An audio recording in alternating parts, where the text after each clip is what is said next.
દુધેશ્વર મહાદેવ મંદિરની વર્ષો પુરાણી ચાલી આવતી પ્રણાલિકાને આજે પણ જીવંત રાખતા કંબોઈ ગ્રામજનો. કંબોઈ ખાતે આવેલ 400 વર્ષોથી પૌરાણિક દુધેશ્વર મહાદેવનું મંદિર આવેલ છે, જે લોકવાયકા પ્રમાણે સ્વયંભૂ શિવલિંગ પ્રગટેલ છે એવું માનવામાં આવે છે. ત્યારે ગામની પ્રથા પ્રમાણે દર વર્ષે શિવરાત્રીના દિવસે ભગવાન ભોળાનાથની કંબોઈ ગામના દરેક સમાજના લોકો એકઠા થઈ શોભાયાત્રા ગામ ફરતે નીકાળવામાં આવે છે.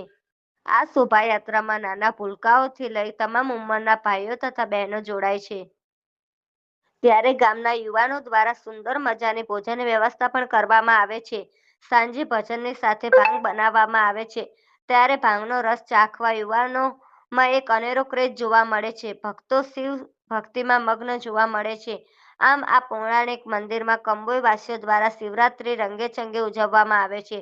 The ultimate news, Kamboi.